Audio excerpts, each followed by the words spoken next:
Kalie convinced herself she was better off without Amber. She told herself over and over that it was for the best, that the attraction, the connection, the undeniable pull between them was nothing more than a passing infatuation. She buried herself in work, staying late at the office, taking on extra tasks, anything to keep her mind occupied. She refused to acknowledge the ache in her chest, the way Kalie's heart clenched every time she glanced out the window, expecting to see Amber's lorry roll into the yard. Kalie tried to convince herself of these lies, but deep down, the truth was harder to ignore. But nothing worked. Nothing filled the void Amber had left. She still caught glimpses of her, still heard her voice on the radio when she checked in from deliveries. But Amber was distant now, professional to a fault, and that hurt more than anything. Kalie knew why.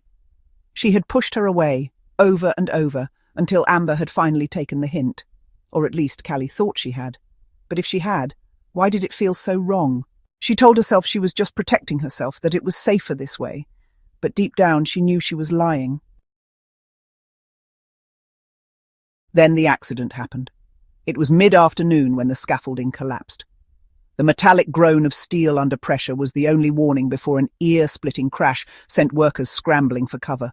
Shouts rang out as dust and debris clouded the air. The sharp scent of blood mixed with the heavy odour of oil and dirt. Kalie barely had time to react before she was running toward the wreckage, her heart hammering in her chest. Several men were on the ground, some moaning in pain, others worryingly silent. A steel beam had fallen, pinning one of the workers beneath its crushing weight. His leg was twisted unnaturally, blood seeping into the dirt. Amber's voice cut through the chaos. Kalie turned and saw her already at the man's side, pressing a piece of torn fabric against the wound. Their eyes met, the panic and determination mirrored in them both.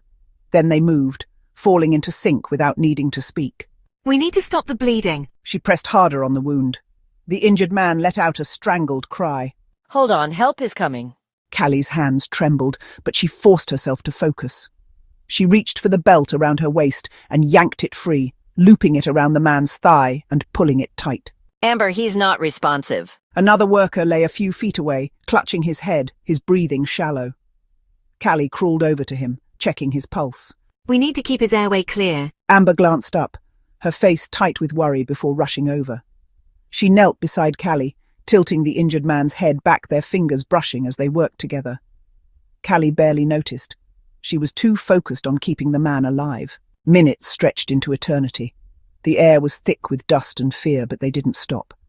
The sound of sirens in the distance was both a relief and a reminder of how helpless they had been in those moments. Finally, the medics arrived, taking over as Kalie and Amber stepped back, panting, their hands covered in blood and grime.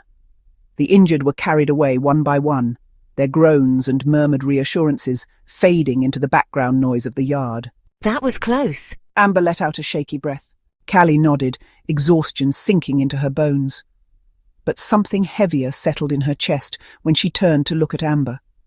The other woman's face was pale, her jaw tight, her green eyes clouded with something unreadable. Then, Amber took a step back. "I can't do this anymore, Kalie. No. I can't keep waiting for you to figure yourself out. I can't keep getting pulled in just to be pushed away again." The words stung like a slap. Kalie opened her mouth, then closed it. What could she say? That she hadn't meant to hurt her, that she was scared, that she wanted Amber, but wanting her meant risking everything. "I quit. What? I'm done. I'm leaving this job. I need to move on." No, you can't. "Watch me." Panic surged through Kalie. This wasn't just Amber needing space. This wasn't just another fight. This was Amber walking out of her life, possibly for good. "Please, don't go." Kalie reached out, grabbing Amber's wrist before she could walk away. "I have to, Kalie." And with that she walked away, leaving Kalie standing in the middle of the chaos, her heart pounding, her throat tight. For the first time, Kalie realized she wasn't protecting herself. She was running, and if she didn't stop, she was going to lose the best thing that had ever happened to her. For the next part of Breaking the Silence, please like, subscribe and comment below with your thoughts on this story. Part 7, following soon.